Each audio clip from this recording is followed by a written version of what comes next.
मन का एक सीधा स्वभाव होता है। मन कभी भी उस पर ध्यान नहीं देता है जो उसके पास है। मन हमेशा उस ओर भागता है जो उसके पास नहीं है। कभी वह मिल भी जाता है जिसके लिए मन बेचैन होकर भाग रहा था।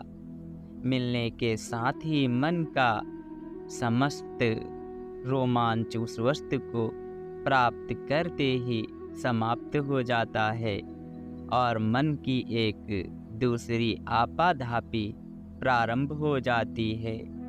मन की यह गति कभी नहीं रुकती। वह नित निरंतर अनादिकाल से चली आ रही है और अनादिकाल तक चलती रहेगी। जो मन की यह चाल समझ गया कि मन कैसे फंसाता है, वह मन के पार निकल गया। मन की इन चालसाजियों में ना फंसकर इन्हें देखना चाहिए कि मन कैसे हमें संसार में फंसाता है। आपने देखा होगा कि मन आँखों का उपयोग अपने ही तरीके से करता है। यह मन वही सुनता है जो इसे सुनना है। यह अर्थों में भी परिवर्तन कर देता है। सिर्फ यह उन्हीं को धारण करता है जिन्हें इसे धारण करना है। आँखों से भी वही देखता है जो यह देखना चाहता है। यह प्रकृति में व्याप्त असीम सौंदर्य को नहीं देखना चाहता। यह पक्षियों के गीतों को नहीं सुनना चाहता। यह आसमान में तैर रहे उन बादलों के सौंदर्य को नहीं पसंद करता जिनसे वर्षा की मोती के समान बूंदें पृथ्वी पर प्रत्येक वृक्ष को जीवन दान देती हैं।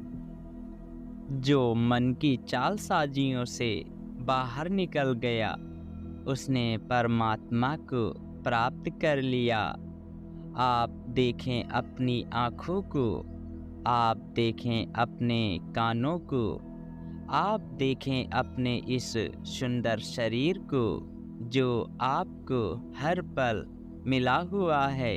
इस शरीर और इसमें चल रही सांसों को भी महसूस कीजिए और इनके प्रति अहोभाव से भर जाइए कि परमात्मा ने आपको सुंदर आँखें दी हैं। कितने ही सारे लोग हैं जिनके पास ये सुंदर आँखें भी नहीं हैं।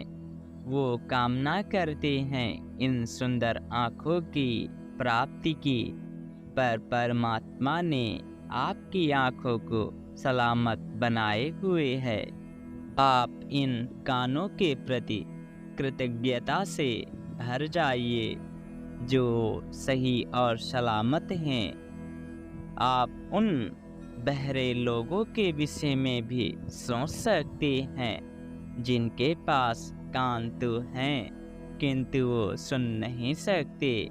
आप परमात्मा का धन्यवाद करें इस शरीर में आ रही जा रही सांस के प्रति जो हर पल आपको जीवित रखे हुए है। जब आप अपने ही शरीर के प्रति अहोभाव से भर जाएंगे तो निश्चित रूप से आपको उस आनंद का एहसास होगा जो अपने आप में अनोखा है, जिसकी शब्दों से व्याख्या नहीं की जा सकती है। यह आनंद गूंगे का गुड़ को खाने के समान है, जो गुड़ का स्वाद तो ले सकता है किंतु उसे बयां नहीं कर सकता है।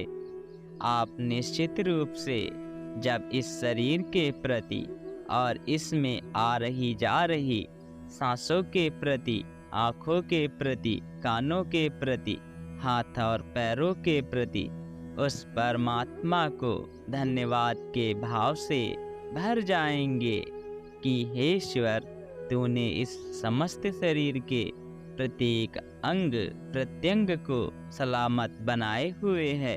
मैं इस तेरी कृपा का आभारी हूँ। आप निश्चित रूप से महसूस करेंगे ईश्वर की उस असीम अनुकंपा को जो हर किसी पर हर पर बनी हुई है।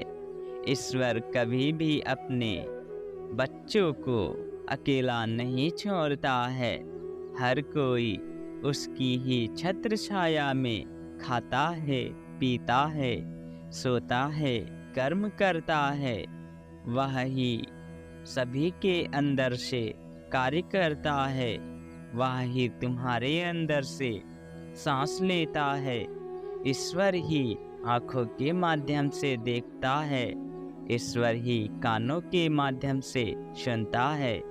उस परम परमेश्वर को जो तुम्हारे अंदर ही विद्यमान है, उसके प्रति प्रेम और कृतज्ञता के भाव से भर जाइए।